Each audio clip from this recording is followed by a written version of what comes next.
Go. Hello, I have the microphone right in front of my head. That's charming. Hello, everyone. Welcome to our live stream today. Thanks for joining us. Hello, Ben Benson. I already saw you in chat. You were like super early. That's cool. And I assume, because of the information I have about you, that maybe someone else is in the room as well. If that is the case, then I'm going to say hi to Hi this to the person. fam. And yeah, today we're joined by our lovely colleague and friend Jana Heidersdorf. You can already see her on chat. Hey, Jana. Thanks so much for joining us today. And yeah, we're gonna do animal drawing and creature design, but with a twist. It's actually gonna be like a Memento Mori stream to Alya, our dear friend and longtime companion, for me at least, and Kevin as well, and Lars as well. And co-streamer. And co-streamer. She is the only one who has ever pooped live during the drink and draw stream, and it has been caught on camera. As far as you know. No shame at all. With right there behind us. It's still a point of attraction. A lot of tourists come here every day. Yeah. And we see the carpet work happen. They wander to this spot of sacred poop. Yep. And yeah, since Jana already like she knew Alya for a long time, right, Jana? I don't know when you met her for the first time. I mean, but... I knew her as long as I've known you, right? Right, and you've babysitted her before, and you drew her multiple times. I think even in the reference folder that we use today, there are some sketches by you that you sent me at some point. And I didn't sort them out, I just sent Kevin the whole folder. So yeah, I hope everyone's cool with that. Just some drawing and remembering of the little lady. remembering The little lady. Yep. And yeah, Kevin is gonna start. Like the last streams, we're gonna switch between our canvas and Jana's canvas.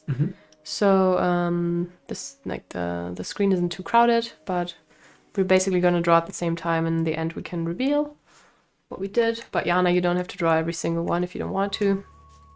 And how long are we gonna do the poses for? Or like I would say maybe 15 minutes. Is that 15. all right for you, Jana? Yep. Let's Sounds do good. 15 minutes per picture, and then we can. I mean, I will just draw a bit and then switch to you like directly after I've painted something. Cool. So yeah, I think that's that. Yeah. It's that nice. Yeah, I'm just gonna do a quick story on Instagram that we're actually live. Yeah, and then also if you want to share your artworks, you can do that on our Discord. As always, we'll take a look at it at the end of that stream. And yeah, let's have fun. Yes. All right, and also maybe introduction to Jana, because Yep. So, Jana, do you want to do this yourself, or should I do it? I can do this. I can do Okay. this myself. Hi, my name is Jana. I'm an illustrator of everything hauntingly beautiful, particularly book covers and book illustrations. Yeah, I've notably drawn 100 mermaids, so I do enjoy creature design. I work in a technique that is a mixture of digital and traditional artwork, and I'm very happy to be here today with everybody. Aw, thank you so much for joining. yeah, it's so glad to have you here. Yes, really cool. Oh yeah, there are probably a few. Perfect. This one is actually really good. This one is really good. She looks so Hauntingly beautiful, like Jana just said. yeah. Yeah, she is. But more Hauntingly beautiful without than haunting. coffee. Just woke up. This shape, like it's, I don't know. If you Imagine the silhouette of Yeah, this, just draw the silhouette of this one. And and it's like, what is this? Love it.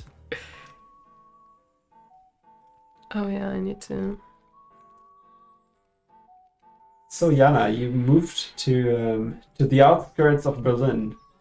Why did you do that? Why did I do that? Well, Because I of the wanted birds. space for desks, multiple desks, which I have now. I also wanted to be closer to nature, but mostly it was all about the desk. So I have 2 desks now, and I'm very happy with that. I knew it. Yeah.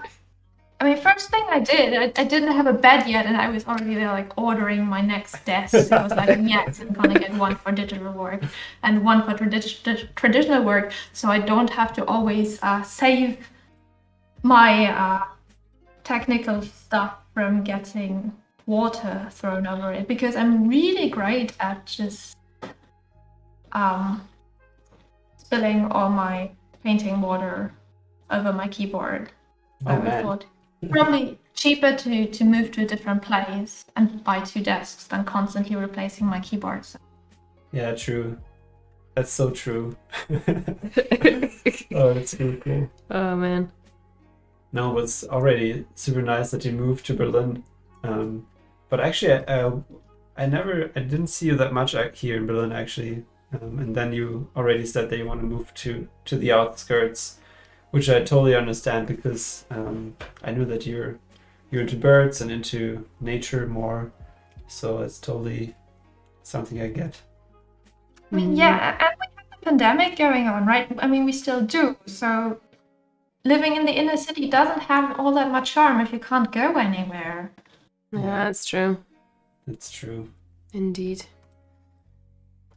I'll But- just have to really kick my butt when this is over to actually go to the inner city again and meet people. The inner city. The inner city. Yeah, for you it's quite a Yeah. travel. Mm.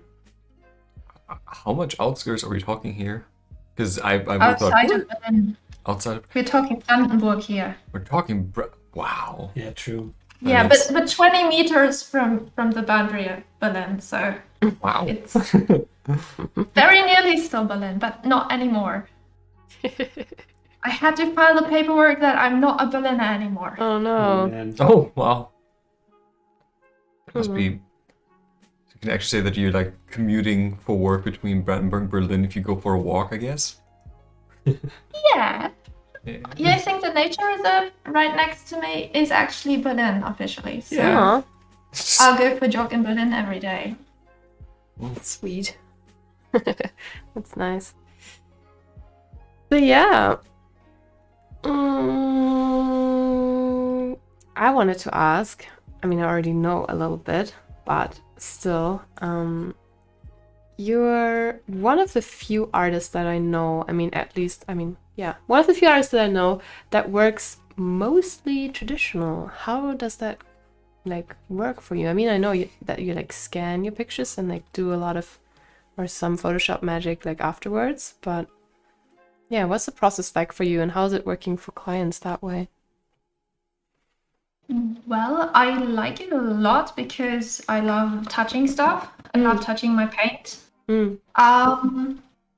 And it was also a lot easier for me in the beginning because when working digitally, you can zoom in, and that means you can get really lost in details and just overwork your artwork and lose the overview of what you're actually doing. And when you work traditionally, you can't. So it was a lot easier for me to actually finish artwork at a level that I could send to clients. Mm. And another thing is that we kind of have a revival of more textural, more traditional looking artwork right now. So that was kind of playing in my favor as well. Mm. But if I was a completely traditional artist, I would have a problem because whenever clients ask for revisions, I never rescan my artwork and redo it on the traditional piece because I'm lazy and that's so much work. And Yeah. is a lot easier, and I'm actually starting to transition to more digital work because it's just quicker and allows me a little bit more flexibility. Mm. I think I can now actually work digitally when before, as I said, I had issues. And they're now more resolved because now I have more feeling of what an artwork looks like when it's finished for me. Mm. But I still prefer working traditionally when I have the time and the client doesn't ask for having everything on layers or something, because that really sucks to do if you work traditionally. Because you have to create the layers of the things after you're done, and it's so annoying. Yeah. Kevin can tell a story about that as well. I can really imagine that. I mean, with traditional, it's I wouldn't do that actually. I would really ask for more payment to cut traditional stuff. That was a lot of work. I mean, it's a lot of work for digital artworks as well. So yeah. Mm-hmm. So yeah, for everyone that like joined in newly, our guest today is Jana Heidersdorf. She's an awesome illustrator, creature designer, and drawer of everything creepy and hauntingly beautiful. And we're gonna do a Alya Memento Mori stream, so we're only gonna draw Alya, which is the dog you're seeing right now. And if you have any questions to Jana or to one of us, then just type them in the chat and we will get to them eventually. It looks already really cool, Kevin. Aww. So sweet. He actually needs a tricorn in that position. Like a general's portrait. Oh yeah. In a suit too. I love this like weird perspective that you get with like these long dog faces. It looks at the same time very solemn and what's the word? Wise. She looks Dignified. wise. Dignified, yes. Yes. Dignified, but also incredibly derpy and coffee deprived. All at the same time. Yeah. She could be standing on board of a boat. Mm-hmm. Oh, With a tricorn. Hi, with a Tumbleweed. dragon. Hey, Tumbleweed. Tumbleweed is in the house. Good to see you. And if you're drawing along, we would love to see your drawings, and you can post them into our Discord. I'm just gonna send in the link right now. And after the stream, we're gonna look at all the drawings that have been uploaded there. So that would be cool. Sweet. She looks like a saint. She is a saint. She used to be a burglar, now she's a saint. Whose saint is she? Who's saint? Mm. The saint of the burglars. Oh, the saint of the burglars. Yeah, for sure. Or the saint of those that could not get to the toilet in time. Yeah. Saint of the lost coins. Lost and found coins. Also very good. The saint of always snack time. Ja, genau. That's perfect. Her statue is her just walking away with snacks in her mouth.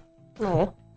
It's the crescent. It's a fascinating piece of art too, her statue, because no matter what angle you look at it, it looks always as if she's walking away from you. Oh, that would be pretty cute.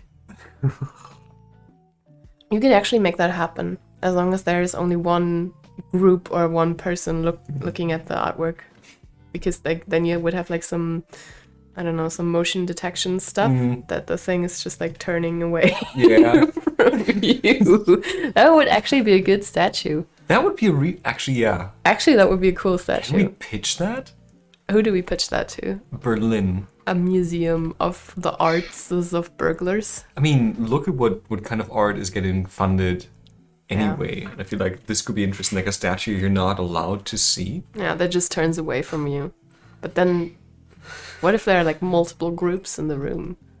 I mean, it could be like, It could be something where, okay, this is getting very elaborate, but imagine it's on a platform, all right? So on the platform can swing, and there's just a system of weights in there that if you stand on one side, the statue turns to the other. okay. If more people stand on it, the statue just lifts, and the way that so that's awesome, that needs to happen. But that way, you just don't get an angle where you can actually see the statue properly ever. Okay, that works. You could also just place it, if it's in a museum, you could just place it in a corner, so that like looks into the corner. But that would be like have a different connotation, I guess. Yeah. I feel like that already exists, and that's. I think this would be more interesting in a public place. Yeah. It just turns away. Anyways, a little tangent also- here. Anyways. Sorry, what was that, Jana? It's very You important. could also sink into the ground if there are too many people around. Yeah.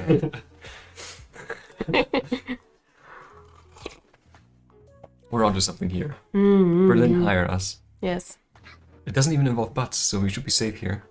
true. Yeah. Very true. Little continuity from last week's stream, Yeah. I guess. Well, we could check out if there are any art grants. Berlin has a lot of them. It's true. Playing changes, Kevin. Very, very sweet. So for everyone drawing along, you have about 4 minutes left.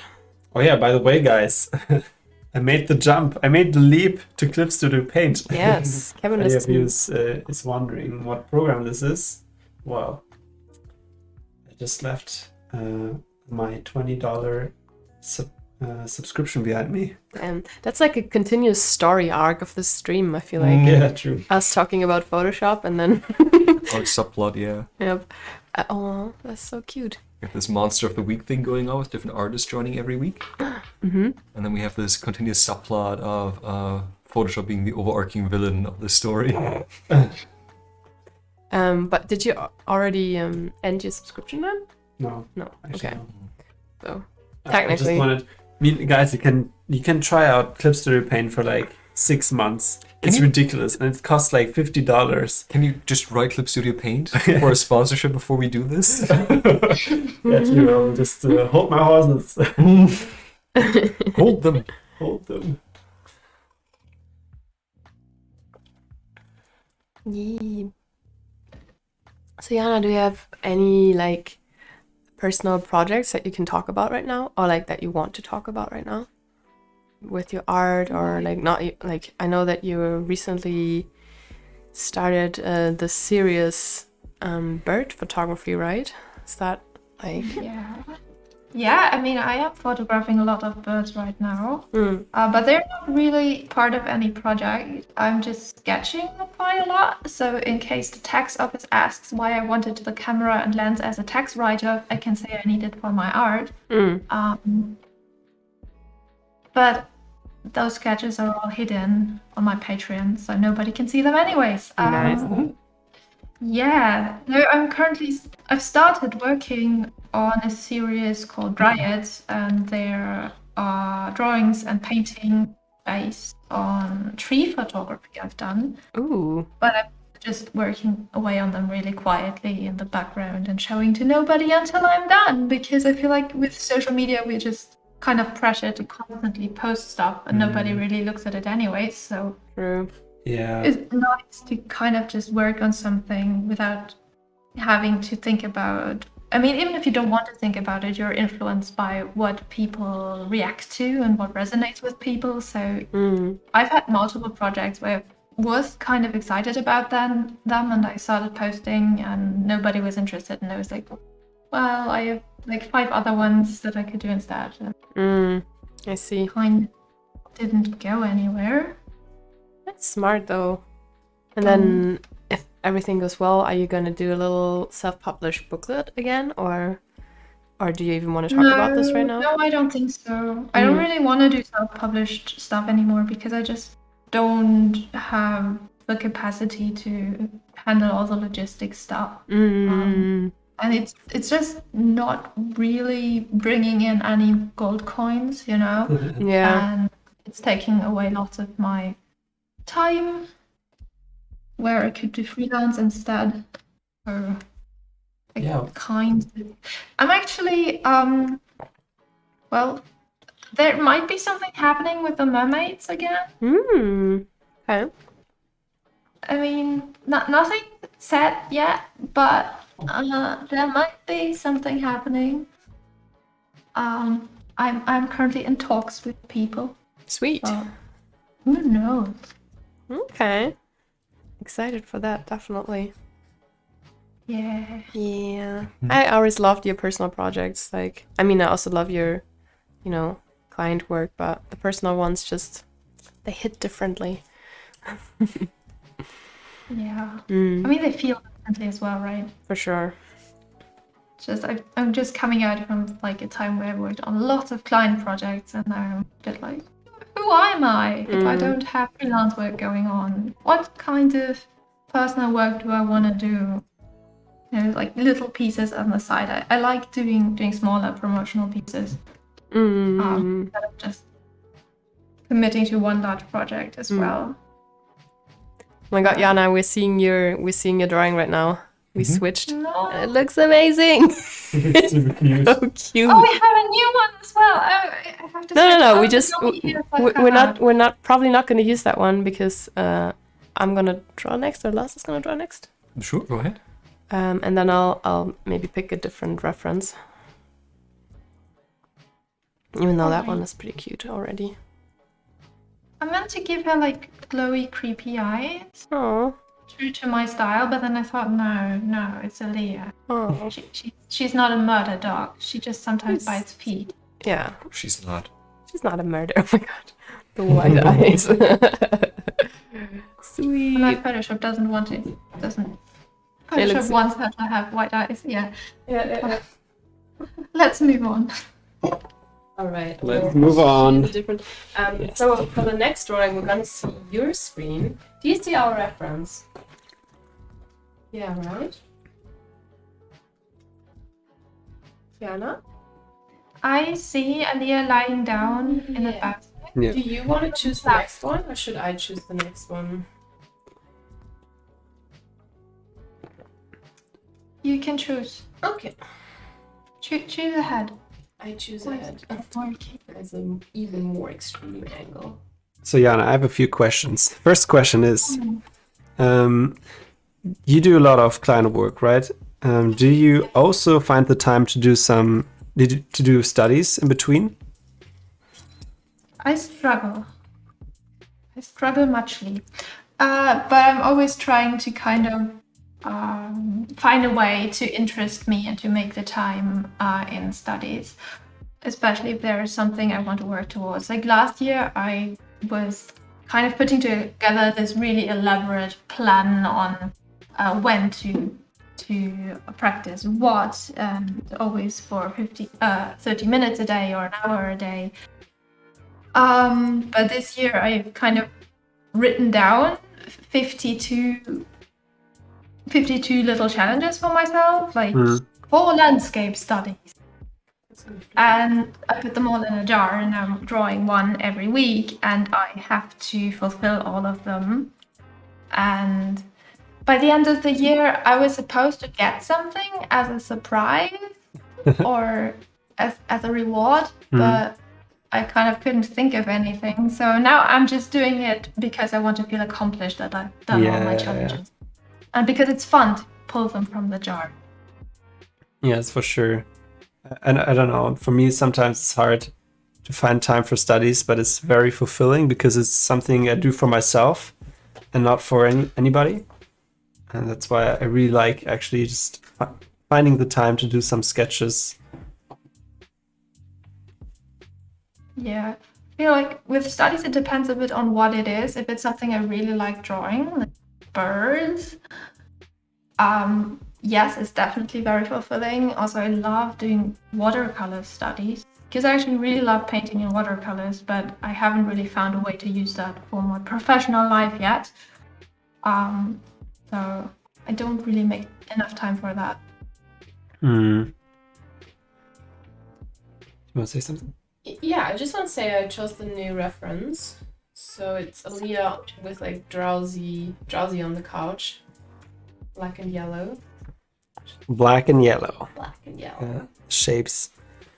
Maybe before the next one we can maybe flip some of the... This doesn't work. This is software. It's buggy sometimes. I don't know. Yeah. It's not bad. Some of them were really good, but they were like... Yeah. I know, but I wrote him actually, the quick poses guy. He said there's a new software coming up, and that bug will be gone. So yeah, and all the people who bought the quick poses software will get it for free. Nice. Sweet, that's awesome. Yeah. I mean, or he could just change it into some kind of subscription and keep the bucks, right? That's also something that people do. Why would you say that? Well, but that's a different business model, you know. People waiting for the bugs to be fixed is like, I don't know. Can't think of any software who does that. All right, Kevin. Well. I mean, who'd pay for that, right? Man. So my lasso tool in Photoshop is completely buggy, but I have an OCS6 version. And what you're saying is if I get the newer one that I have to pay for every month, it's not really any better. Oh, you have CS6? Yes. Oh man, just keep it. I mean, there are a few cool. Just to be honest, there are a few cool things that happened from CS6 to the new CC. But also with every update, there's some kind of new bug they have to work with. So I don't know. It's like like a very balanced out relationship with this software, because it can be very negative and it can be very positive. So it's like, it's not like. I need the tools. Oh, sorry. I think it's somewhere. Somewhere, it's here. It's underneath. And the lasso is not on L. It's on M. M? Yeah. Why? I don't know. I just changed it like that. But not masso, it's lasso. Maybe it's L is. I don't know what L is for, but whatever. Lasso tool. Because it starts with an L. maybe it's actually I can't come up with anything. I can't do Me justice. neither. I don't know. Maybe it's the muscle tool because you just pull things over. What does it look like when you? It looks like a lasso. It is a lasso. Yeah, that's why it should be on L, Kevin, not on M. Maybe it's the move tool because The cowboys movement tool. movement. Oh man. No. That's the movement tool. Move tool. I was thinking move because cows, because cowboys, because lasso. It's a stretch.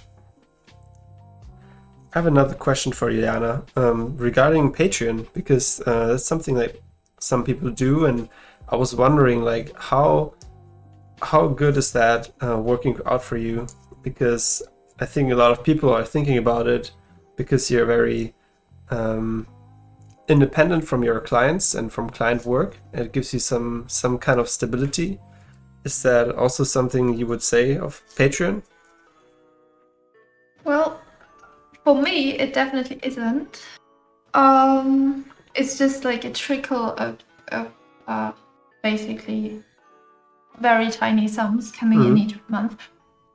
But I'm not really doing any work for the Patreon I wouldn't do otherwise. And if you want to have a really successful Patreon, it's basically another full-time job, because you have to do community building and creating content for people and do additional stuff.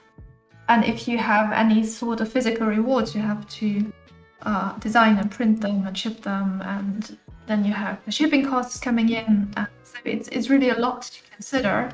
I did a Patreon a while ago, actually, so a few years ago when I did mermaids, and it was awful because I wasn't even doing that much extra, but it was too much for it to still be fun. Yeah. And you don't really get anything back if you don't really put everything in there, or you're already super famous.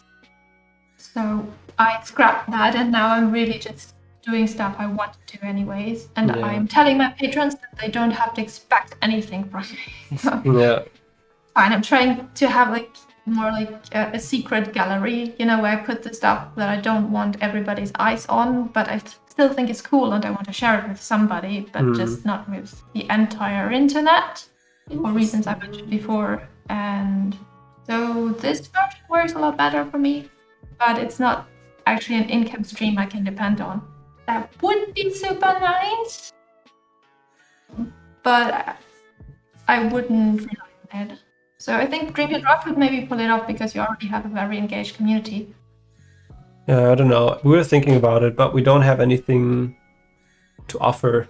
I guess like it's hard because you have to really create content and have people be interested in that. And I think what we're doing is very community based, and I don't know. I don't feel good with getting money from that.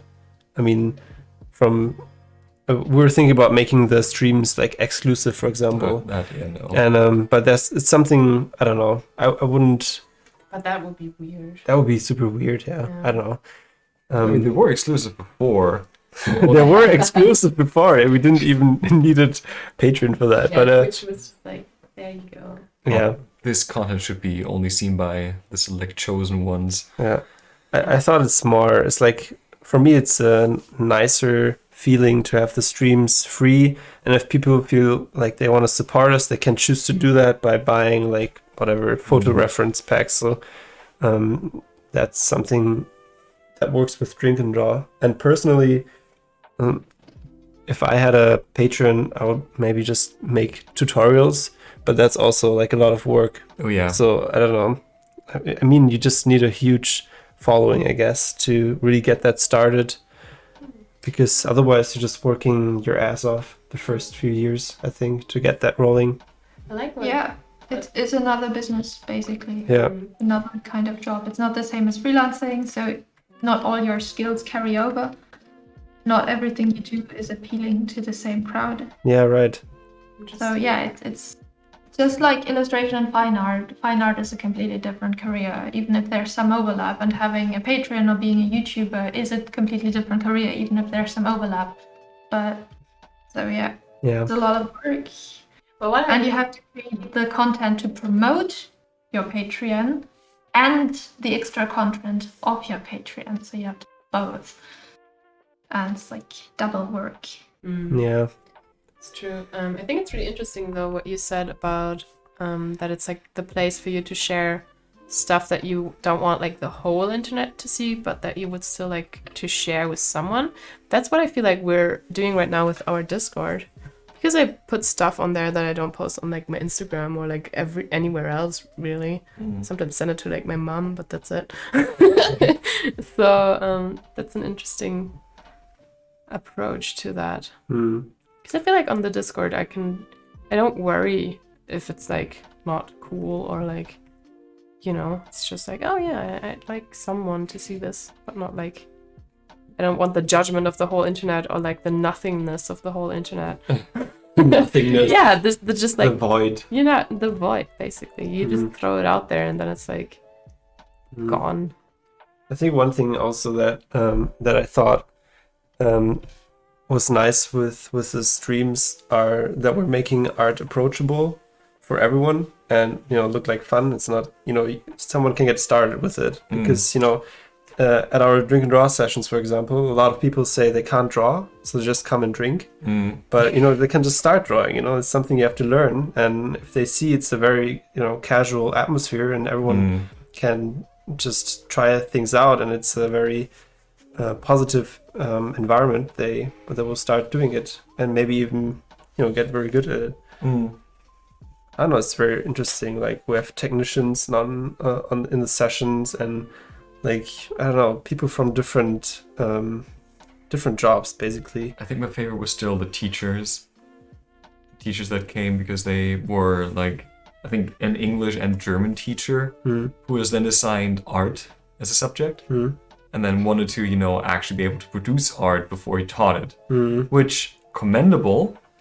Warring from, you know, looking at what the school was thinking. Oh yeah, this person that has literally no expertise in this field should totally teach this to children. Which, really? Is this where we're at now with art? Yeah. Yeah. Yeah. This is literally where we're at. Yeah, and have been, I guess. Still. Yeah. I think there's one thing that I found very interesting. I was thinking about it. Like academic art, they have like a certain rule set, and so it's easy for them to kind of value your work and give it a grade. But in German, I mean, for me, in the school we were, there's no such rule set. It's more like, yeah, it's great art or it's not great art. So who's deciding what is great art or not if you don't have the academic rule set? I mean, I know who was deciding that, but Yeah, I know who did that too, but still, I found it very hard frustrating and hard for schools to really function very well. If there's no such rule set, you need some kind of rules to really give your students grades, and not like, yeah, I like that more than the other because of some random rules you made up. That's what someone told me that they liked a lot about their like art education and like just normal school, basically, because they were like that she remembers that her teacher was giving the grades like by how well they met the criteria of the exercise. So they were just like, okay, this might look like shit, but you did a portrait and you did exactly the colors that I asked you and the method, so you get like an A or a B or whatever. S minus, yes. Yeah, and she was like, that this is, and I thought this is really cool. Yeah, having some guidelines for grades. I don't know. Actually, Jana, you did go to a school. What was your experience with that? You mean art school or normal school? Yeah, the art school, yeah. Art school was fine. I mean, it wasn't really about the grade officially. We just had to get them for the degree and the courses to be worth anything to the government. So it really was about whether your work was any good, because it was an illustration class, right? So it was also about your ideas and how well you felt brief and whether you were on time and stuff like that. And the people who were teaching us were mostly illustrators as well, so they actually knew what they were doing. And of course, their personal interests and preferences were playing into it, but you could kind of work with that. Yeah. I think art in grammar school was more interesting because they weren't trying to teach you any skills. That's, I think, the difference, because if you're just in school, people just kind of go through the curriculum and the art teachers can't draw or paint, and then you're supposed to do anything. Yeah, you're not learning any skills in school. I know one of my art teachers completely gave up after he realized that I was the only person in class who could draw in any capacity, but instead of teaching us, he just said, oh, we'll just do collages now and strange art objects, and that's I it. did that as well. Of the year is like, we're supposed to learn something here. That's like the danger. As soon as there's a student that actually can draw better than the teacher has to stop teaching drawing, otherwise they're gonna get exposed. Oh man.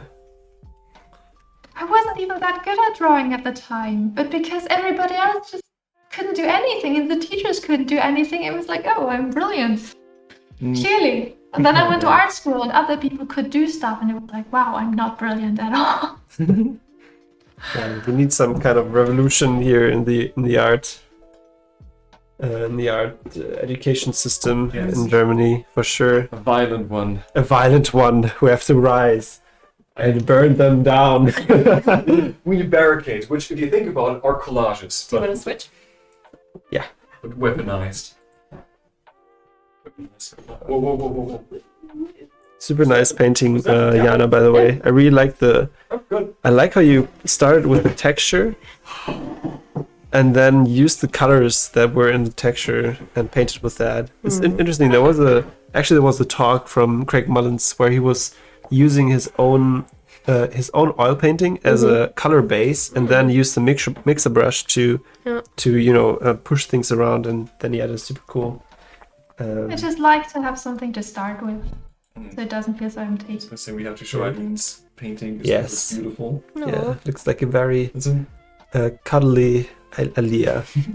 Majestic. Chat couldn't see it, but it looked like Alya from within the first minute, just having like the position of the eyes and nose. Just, oh yeah, I know this dog. Yeah. Oh yeah, quick story about this picture we're seeing right now. That was Alya with her friend Cora in the car. And Cora is like a really big dog. Like, she's like 3 times the size of Alya, but she's terrified of car rides. And so she would only like be in the car behind the driver's seat, like crouch into this tiny little space. It was literally like, how does she fit in there? No one knows. But Alya was like super chill, and she had like the whole back seat for herself, and was obviously cool with that. Yeah. Did I get my time back? Or... Mm-hmm. Wait, can I give you this? Actually, I need a different photo. Yeah, because I have a probably. very clear But idea of what I I wish to mean- do. So this is the same as in Photoshop, just better. No, I mean just make this to alien. Yeah, chat, get ready for me to just ask, like, well, how does this work in Clip Studio Paint for the next 15 minutes? So new layers here. You can see it. Okay, is there also Control N? Maybe. Okay. No, you Control N is always a new. I don't think about Oh, yeah. it. Just This works, yeah. Sweet. And there's your last favorite brush. That's my favorite brush. Amazing. Is it good? You still need to choose a reference, I Looks think. very different. It's the... Oh, right, I don't have my shortcuts either. Oh my fucking god. That's the worst. I mean, you don't have to pay. We can just show Jana's no, I'm screen good. if that's okay. I can match. I just need... Wow, so much color. That was Burglar Alya at the very Yeah. beginning. Yeah, she looks like a Spanish wild dog. I just need something like a 3/4 profile. Yeah. I don't know why they're like flipped. Just because. So sad. Yeah, no. I'm sorry. That's actually almost perfect. Yeah, that's really cute. It is really. I wish I could. Can I flip it? It's really- Yeah, that's what I tried as well with the other one. Why is there only this one? Why not? Yeah, have one? it's also Burglar Alya. Oh, That's cute. Oh. Also, the facing to the left. I'd like the right one. Oh, looks like she's sunburned. I'll have something in a second. I was gonna say, is this the looking for the perfect There. picture. absolute okay, screw it. The next one that's a profile view, and I'll take. There was never another profile view ever. That one, no, sorry. It doesn't work. Okay, let's go with this one. So, guys, for anyone who's listening, if you have any questions for Jana, just post them into the chat. We can read them out loud, or Jana sees them. Sees them. Are they? Sees them.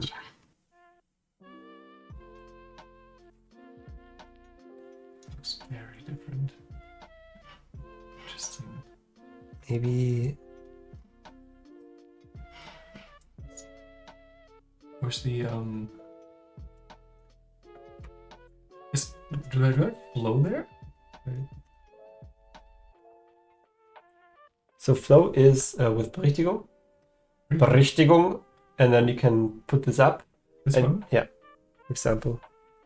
Oh no. That's not it. That's what I mean. Flow is like how much Flow, yeah. the stabilization. I think it's probably something Pinselform? there. Pinselspitze? Pinselform, yeah, it could be. No, that one. Textur. Texturdichte. That's flow, yeah. Looks like flow, yeah. Let's just try It's it. a bit grainy. Yeah. Should be fine. I guess what's missing from the brush is being able to actually draw gray if you're not pressing too hard. We can just work with a clear version of this. Yeah, I think I have to create this brush again to make it more like it was before. Actually, it's actually really nice and sketchy. I think it's a very soft touch now. Nice. It's gonna get some getting used to, I guess. Jana, how long have you been working professionally now? It's been some years now, right? Yeah, like 7 years, I think. This is my 8th, Damn. maybe. When did you do the leap to freelance, full-time freelance? Oh, I've been full-time freelancing ever since art school, but I was heavily supported by my parents for the first 3 years. So there's that as well. But I can support myself. So since the 3rd year, 4th year, somewhat. And I started working freelance when I was in my last semester or year of art school, basically. So I can do nothing else. That's all my life skills I have.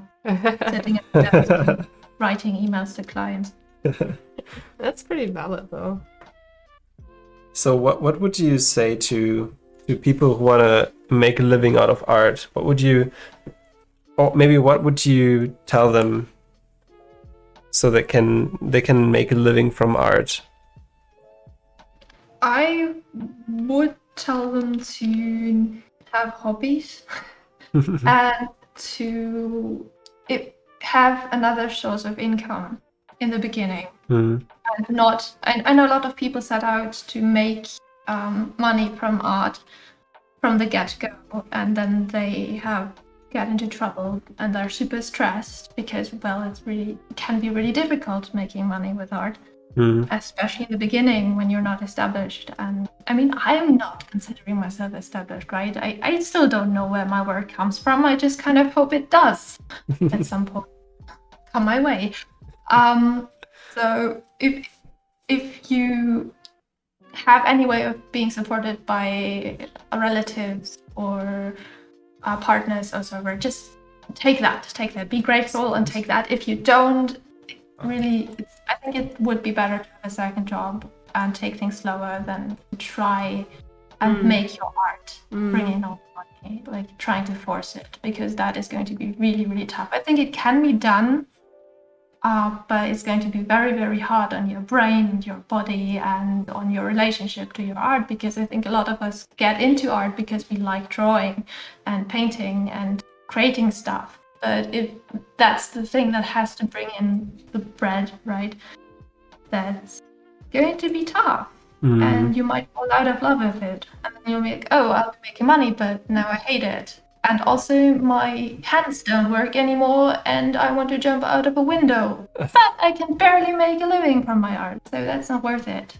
So I think having any option of making sure you can survive, not with your art first, is actually really important. And then you can give yourself time and not be too hard on yourself if you're not a famous artist by the time you're 30 or something. Because it's not worth it if you're broken and you don't enjoy what you're doing anymore. Because if art becomes a shit job for you, then you can just do another shit job instead, right? Which is less soul-sucking and probably pays better. Yeah, true. That's really, it's a common theme as well. Like artists who are working hard to make a living out of that, and then they lose this kind of spirit of having fun with that. I know exactly when my father told me, maybe it's better if you study something, because when you make a hobby to your job, it loses its fun at some point, and then maybe it's good that you have something in the bag so you can just change to a more ordinary job.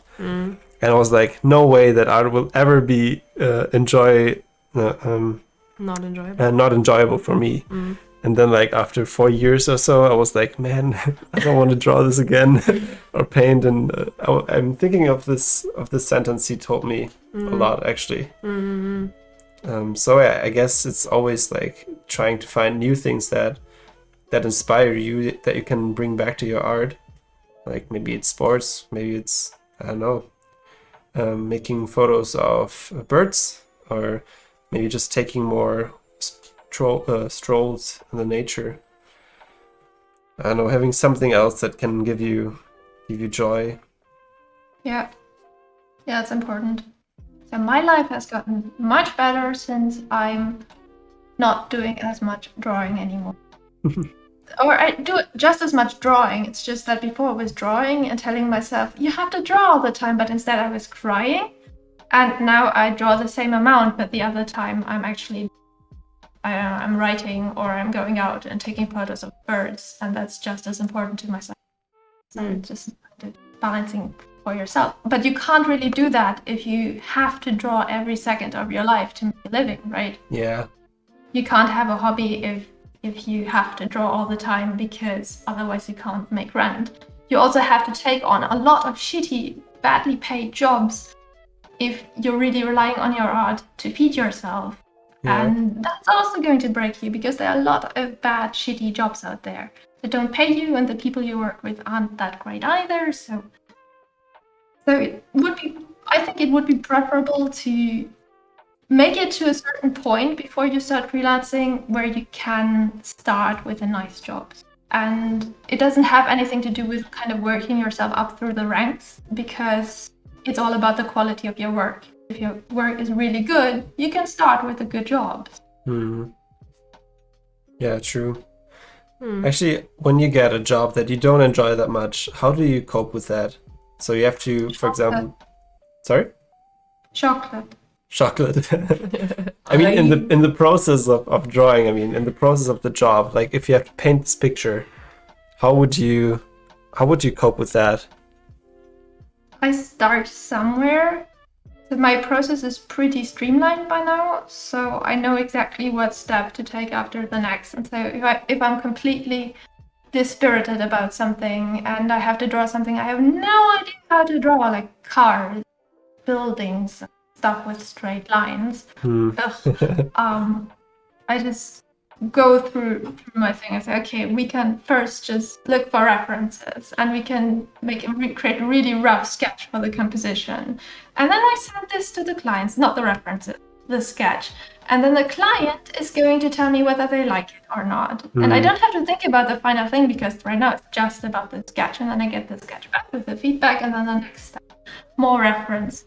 Then I'm defining the sketch, and all these things I can do. And even if I have the sketch and I'm like, I hate this piece and I have to draw it, I have to render it, I have to sink at least 10 hours into this, I can just start somewhere. No, I'm not always starting with a face. Sometimes I do that. I used to do that a lot more, but I just start like top left corner. And if that's some weird textural lines that are supposed to be clouds, that's fine. I start there and then I just render my way through the piece. At least when it's pencil. If it's paint, then I just start rough, and then when it gets rendering, I go bit for bit, because at some point I know I'm good enough that in the end I'll have something that I can give to my client and they'll be fine with it. Yeah. And I just have to trust in that and put on a nice audiobook, and then you just go through the piece and at the end you're done. Yeah, that's something I'm always like, I want to be in that moment and really live, and for me, if I put on an audiobook, that's something I don't like that much, because I'm afraid that I will lose track of time, in that sense of when I just have a job for 1 year and I can just enjoy the job with an audiobook. I would be afraid of losing that year to being more or less a robot just producing art. So for me that doesn't work. I'm always like I have to stop this now. I can't continue. I don't know. I'm choosing to be an art robot. If it's something I'm not that interested in, I'll just go through it and then I'm done and I get paid. Hooray! Yeah, but that's also that's something I have to work on with. I mean, because at the end you have to pay your rent, right? And so you can't just do things. It's always fun. You have to also do things that you don't enjoy that much. Yeah, I mean, I'm always dreaming sometime where I can pick and choose jobs and just, okay, I'll just do something else creative. I can completely not work for a month. Or if a client comes and they're shitty, I can just tell them to fuck off. That would be lovely. When I started, I was just working with super nice people, or at least I thought they were nice. They were also exploiting me, but they were very nice about it. They were Americans. But by now I've worked with other people, and I know that sometimes things are getting tough. Even if they're really nice people, they're just people. So people are weird, and some people don't get on well with you, or they have strange ideas you don't agree with, and you just kind of get through it. Yeah. But some people really motivate me to quit my job. Or to become independent of clients, let's put it like that. Yeah. Actually, I do like working with clients sometimes. It's I just like it because they push you in that sense that you have to draw things that you never would have drawn without them. So you just learn how to draw it, and that makes you grow as an artist. Yeah. I have to draw so many buildings for some reason. I can't draw buildings at all, but people hire me for them. And now I'm much better at drawing buildings. I also don't like clients as a whole. I'm currently working with a lot of really great people. But sometimes somebody comes along and you lose faith in the universe. It's been a mixed bit. I think I'm also much happier as a commercial artist than I would be as a fine artist. So I really like working with people together on projects. I just like these people. Be nice to me and not micromanage. So we have actually 2 questions right now by Lineal. And the first question is, how did you find your niche or your genre in illustration? Well, this is one thing, my own interest, because I originally wanted to be a comic book artist. So I started out drawing with ink drawings and coloring digitally and watercolor. And then I realized that there is no money in comic books, basically. And I switched to illustration, and I kind of started with fantasy illustration because that was the kind of stuff we had on our shelves when I was a child. And still, they just stayed there. I just grew up. And I found the fantasy art community, and they were all very, very nice and super helpful, and there were so many resources to get started, and so I kind of stayed there. And regarding my niche, which is kind of like beautiful but creepy stuff that has lots of textures in it, that's in part the media I was working in. As I said, I'm starting with traditional artwork, acrylic paint, pencils. Those are things I'm good at. And I didn't know you could work traditionally and still find work but when I was in art school, I learned that actually you can. And so I was very excited about that. And I started to look for art that was kind of going to the direction I was interested in, and creating mood boards and analyzing the work I liked, and got inspired by that and put then together a portfolio of something I felt resonated with people. I mean, I hoped it did. I was participating at the Month of Fear, that's an international art challenge happening in October. I'm afraid they've stopped now, but that was super influential because a lot of artists doing the same stuff I wanted to do were also participating, and they were super enthusiastic about my work, and I was completely new on the scene, so that was such a boom. It's like, yes, they like me. I can stay here. And so yeah, I was, I suppose, lucky that when I started, this kind of dark textural stuff was kind of something people liked and still do, and I kind of got into that. But I mean, I'm still kind of finding my place, right? The last few years I've started working on middle grade book covers, creepy middle grade book covers, but I didn't think I would go there. It's just that people requested those, and that kind of worked, and people continued requesting those, and I suppose now I'm a middle grade cover. Nice. That's interesting. Yeah, I mean, you have to kind of figure out what people are looking for and where your work, the work you want to do, can be used, and what kind of styles can be used. Like I have a different technique for something I call my ghosts, which are like collage artworks, and they're more abstract, and it's not like there's no place for them anywhere on the market. It's just that it's harder to find a place for it. And it could happen if somebody big says, okay, we'll go with this for like a really important book cover, and then it works, and then other people would also hire me for that. But you really kind of have to get lucky with stuff like that. So my usual work is still more conventional, and that's where I get hired for. So yeah, a bit lucky. Nice. Nice. So we're going to do 2 more poses. Sorry for this Rough. rough Transition, no. transition. Yeah, so 2 more poses, and then we'll take a look at one more pose actually. Yeah, one more. Yeah, one more. It's 15 minutes. One more pose, and then we'll take a look at the Discord. Guys, please post something into your Discord, to our Discords, and then we can talk about it. Yeah. Thank you for your answer, Jana. That was really insightful. Like, honestly, I feel like that's the question that a lot of people ask. Oh, you can also show Jana's. Yeah.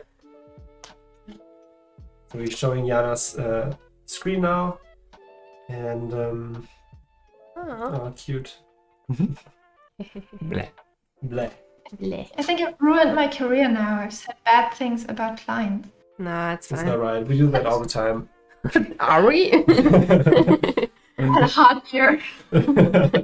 Wow. Nice. I've been really lucky with my recent clients. That's sweet. Yeah. I mean, it's a mixed bag with everything, I guess. I'm starting to get the people who don't take on self-published stuff. Nice. That's cool. So we actually have a second question, which is, when did you feel like your work was good enough to get the good jobs, as you were saying before? Well, I didn't. When I started out, I didn't get the good jobs. I didn't know my own advice at that time.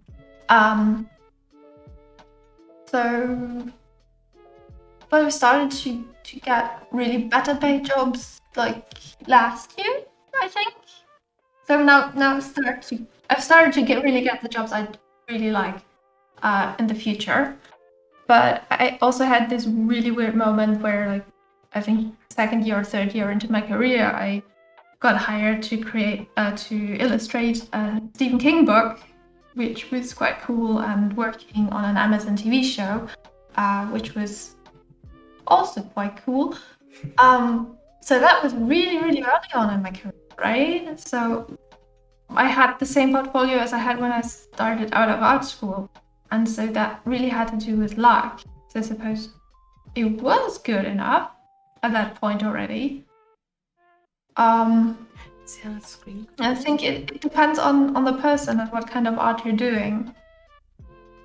I mean, you can look at the market you want to get into, right? And compare your artwork with what is currently out there. Like, you can look at magic cards. Like, okay, this is about the level I want to be at if I want to work with them. And if you're like, oh, I couldn't work with them, the only people who will hire me are tabletop RPG people who pay, I don't know, $20 for a full color illustration, then maybe. Yeah. No. Mm. Your time is worth more than that. Like, putting in the time to practice is going to be much more valuable than taking on these jobs, because Yeah, for sure. it's just a waste of your time. But I feel like, I mean, that's what I always thought, at least, is that, of course, the quality of your work matters most, but also some clients maybe want you to have worked for other people before. You know what I mean? Like, they want the resume part of, oh yeah, I've worked, like, this is not my first job, you know, I've had other jobs and I can do that, and I know how to, you know, also the freelance stuff, write emails, like, be trustworthy. I think a lot of art directors are used to people who don't know how this stuff works, which is why they also send you sometimes templates for invoices and so on. You know, the more professional your client, the more they're expecting you to not know anything. Oh, And the less professional your client, the more you have to know this. Oh, okay. This is my experience. So the good clients are also so much easier to work with because they know how to work with artists. And the other people are the ones where you have to do the hand-holding. And that's also what makes them difficult clients. They have no idea what they're doing. And you kind of have to make up for that. So starting with the people who don't know what's going on isn't going to make you a freelancer. Oh, true. And you have all these resources about how to interact with clients, how to negotiate, how a job usually works out. You can find all that online. So the fantasy art community is so helpful and so nice, most of them anyways. And you can find pretty much anything online. So I can always point to the Muddy Colors blog. They have so many resources. And Drawn and Drafted for freelancing is an amazing resource. Lots of free stuff, or you take, I don't know, their boot camps or whatever. So they're great. So you can find all that online, and the rest is experience and courage. Yeah, but I don't think anybody really cares if you've worked for anybody else, unless it's a studio job, right? Because then the resume counts somewhat. But for freelance, if your work is good, maybe you can post some sketches or something about your progress so they know what you're expecting. Interesting. It will work, but you don't have to. Yeah, it's solid advice. Sometimes I think what does kind of count is clout, like prestige. If your name is already well known in the community or online, people are more likely to take a chance on you if they're counting on selling your name as well. If they hire you also for marketing purposes. Or if they don't know. I think this is what is kind of happening with Magic now. I mean, I'm not an expert, right? But they're branching out into less polished styles, and they have more different styles in there. But they're mostly hiring artists quite well known in the community and who have a fan base of their own. They can be sure that if they hire them, they're not really taking a risk, right? But you can do that just by posting on social media and interacting with other people. You don't have to actually have had incredibly many clients for that. They don't ask for it. True, yeah. I mean, yeah. I feel like also, I mean, with Magic, you're definitely right. They're hiring a lot of, like, my feed is full with people that I follow that are now doing Magic cards. And I'm just like, oh my god, I didn't even know. But also, like you said before, I feel like the era of the high polished, everything's perfect and glossy art that Magic had before is kind of like there's just a different taste happening right now. Also, like with Arcane and stuff like that, shows like that show that the rougher, like painterly style is also what a lot of people appreciate and want to see more of. Ironically, there's arcane cards now of Magic, so Yeah, they're riding the bus. I think it started with Spider-Verse though, having that rougher, sketchy animation style in there, and I feel like people just they just wanted to see more of that sketchy style, and also all the artists, you just look at ArtStation, it's all polished, finished 3D concept art, and I feel like people just want to see more sketches, more unrefined things that look more realistic in a way. Characteristic. Yeah, More characteristic, yeah. More get an idea of who the artist is, right? Seeing the hand of the artist in the whole thing. It's forgot me in this illustration. Sorry, didn't mean to interrupt. No, say it. Say Say it! No, playing Magic back in the olden days, something that got me interested in the illustration was actually recognize an artist over and over. Like Rebecca Gay and Ron Spencer specifically stuck out because Ron Spencer had these dark outlines, like was shading with like pure black ink and looked more comic-y, and Rebecca Gay actually looked like she was doing fine art instead of, regular fantasy illustration that you'd see in games or board games, I guess. And yeah, then there was this time you mentioned that where they just did the super polished stuff and it all looked the same. It was all either 3D rendered, photo bashed artwork. Not to, harp on those, but they do have kind of a, like if you only use photos, things look too real almost. Like everything looks real. And then for that reason, nothing sticks out anymore. And now they're they had like this thing 2 years ago where they started doing promotional artwork with unique styles, and now they're actually using those artists in the regular sets, which is really, really cool. Yeah. I mean, I think for a while you had to work in basically the Magic House style. You get hired by them, and then they kind of have thrown that out the window, which is cool, although they still hire these people. I mean, they're great, really. And I think if you can work really realistically and polished, you can still find jobs, definitely. So that's always needed. Sure, It's yeah. just kind of tastes change, so it's a bit difficult to, if you try to just look at the market and train towards one thing and not towards what you're interested in. You can get unlucky and your taste has changed by the time you're at that one level you wanted to be at. True, yeah.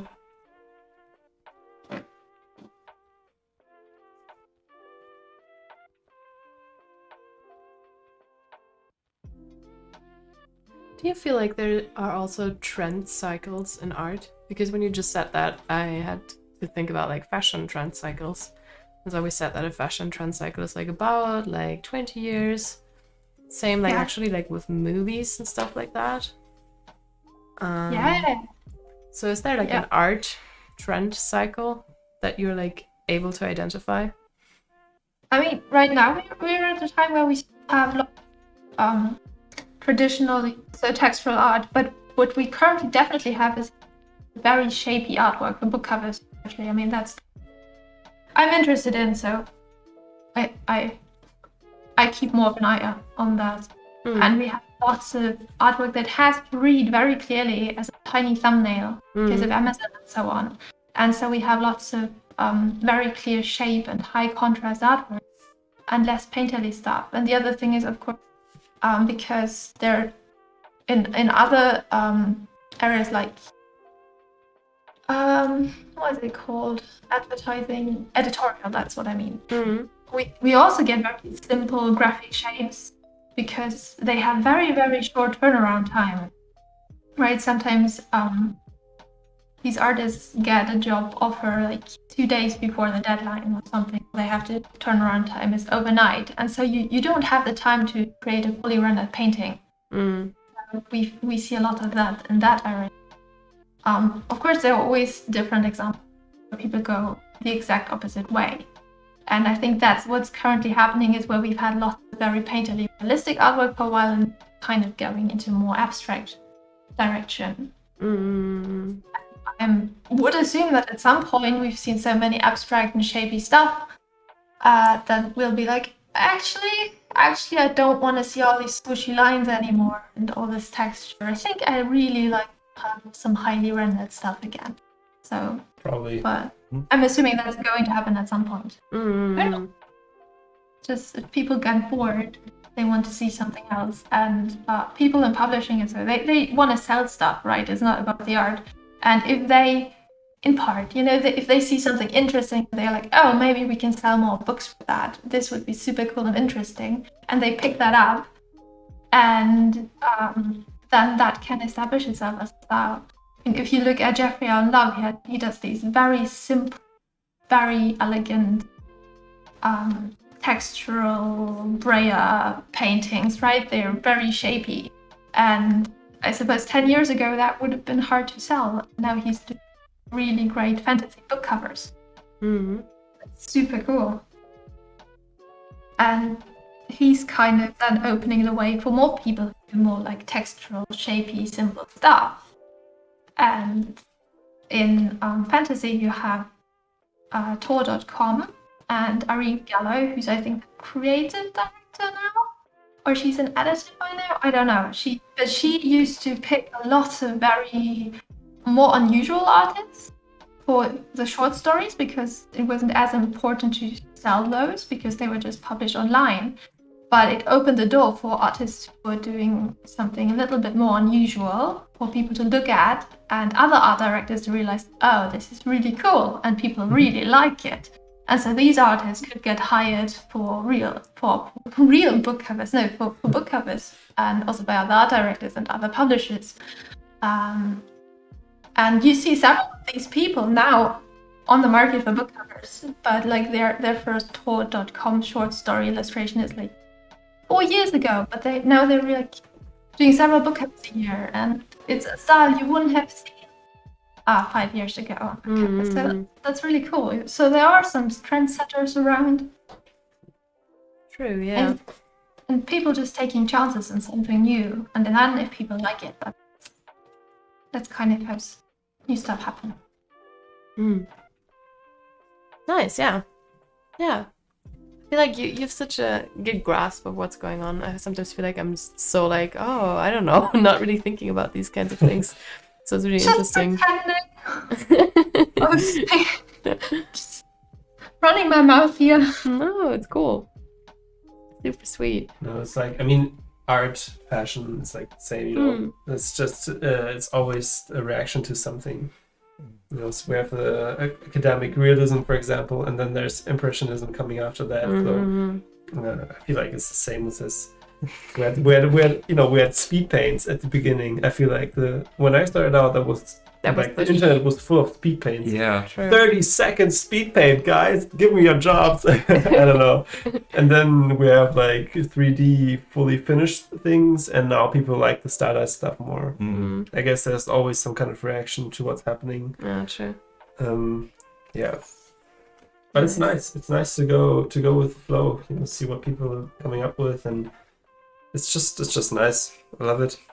Seeing the different eras in such short amount of time. Yeah, it's quite the turnover. Yeah, the internet is going crazy. All right, so that's it. Yeah, let's show Yes. Jana's screen. Jana, did you draw? Yeah, I did. Awesome. Oh my god. Oh, this is so cute. She looks like a how do you call it? Pilot. Yeah, like there's a story around this picture. We didn't put the hat on her for no reason. It was because she had an ear infection at the time, and we were told by the vet that her ears weren't supposed to get wet. So whenever it rained, we had to put a hat on her so her ears wouldn't get wet. And I mean, people who have been to the streams for a while have definitely seen me wear this hat before on stream. I actually wore it to the Axel stream because it was creature design as well. And it has ears, so that made it double cute that her ears were like protected underneath the fake ears. Literal earmuffs. Yeah. So cute. She didn't really like it, but she didn't object to it either. Like, she was okay with it. No, she just bore grudges. So yeah, for everyone watching and drawing along, now's your last chance to post your drawings to Discord. Yes, I will stop sharing Jana's screen now, and it's a huge. I wonder this thing. Show chat, exit full screen. But I want to have Jana still. Sorry guys, this is a huge mess. That's Wait, cute. no, my face. Yeah, sorry. I don't know, it's weird because for some reason OBS does not show. Okay, I'll just Ben Benson. Oh my god, he's in the house. Oh my god. Oh no, it's so cute. Alright, so I just need. Ah, yeah, Jana's still in the. That's perfect. That's how it works. Yeah, that's good. Yeah, nice. I love it. And now we just need us as well. Oh, I already see the stories on Instagram. Yeah, really cute. So we All right, so here we are, Here we all. and we take a look at the Discord. Yeah. And, Ben Benson. Oh my god, she looks so cute. Stop it. yeah, Really sweet. that's exactly the feeling I get when I saw the But- image. The vibe, yes. Also the simple shape of the whole form. Yeah. Really adorable. I like the second one. It just shows like the full goblin nature of Yeah. the head. True.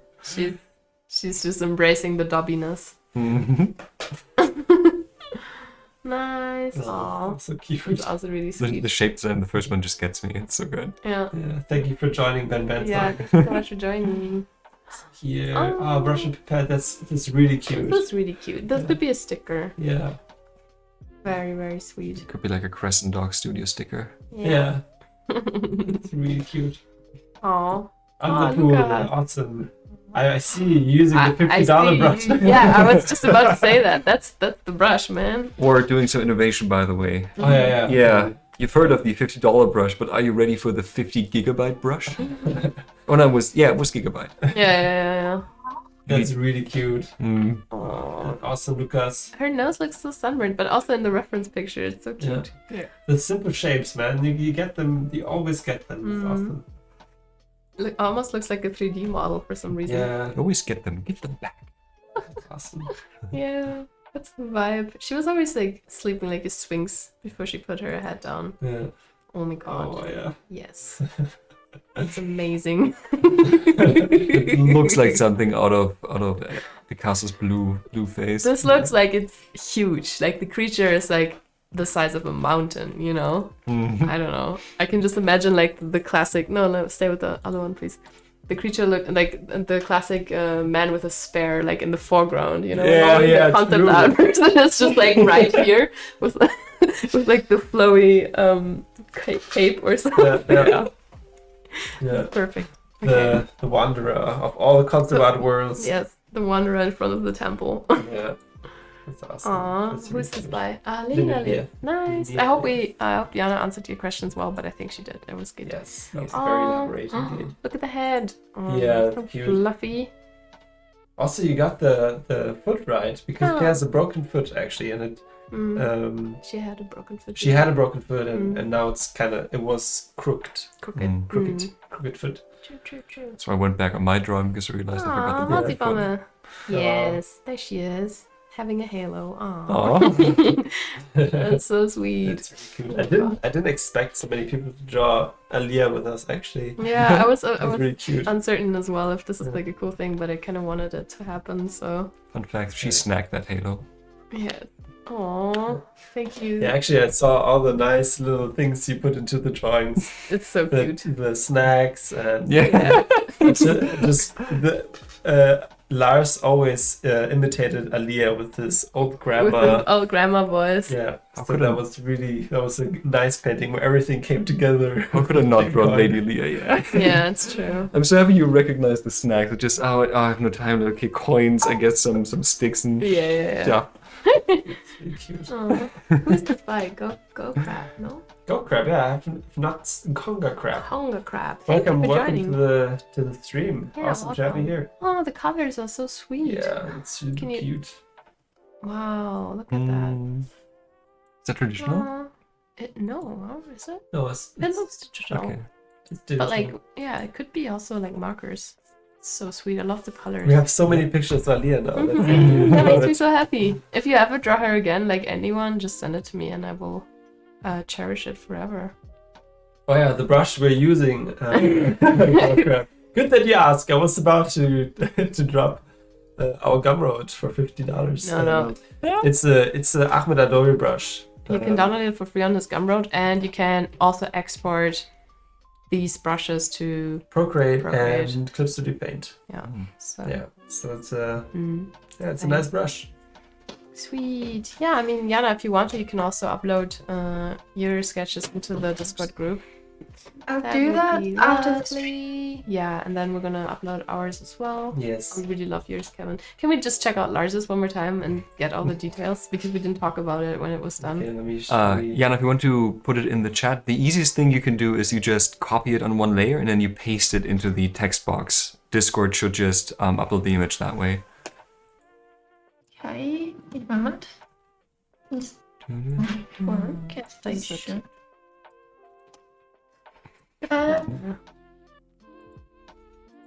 So yeah. Oh yeah. It's- Snacks in the head. Yeah, so guys, we have the crooked foot. Yes. Crooked paw. Yeah, we have the crooked paw here. We have the doggy ears. And we have the chicken coin here. And the other treats and And the other snacks. treats we gave her. Yeah, it's cute. Yeah, in the end, she was only eating treats. She wasn't eating normal food anymore. She was like, no, I'm done with that. Like, just give me the treats. It's like her last scam. Just her last scam. The most successful scam ever run by a dog in existence. Just can you imagine if you told another dog, hey, this one dog only ever got treats, nothing else. Insane. All right, guys. Our camera's gone. Yeah, sorry. Yeah, thank you, Jana, for joining us today. It was a pleasure painting with you and talking with you about freelance life. And It was a pleasure being here.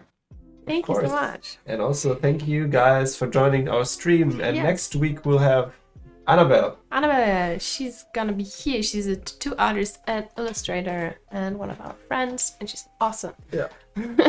So yeah, I'm looking forward to that. And also there are probably going to be some streams in betweens. And Yeah, if you Yeah. wanna. so if you want to join, just stay tuned. We also upload all the streams to YouTube, so if you ever feel like looking through that, then you can totally find us there as well. And yeah, thank you everyone for joining the Alya Memento Mori stream. It means a lot to me, and hopefully see you next week. Yeah. See you guys. Bye. Sweet. So. Das.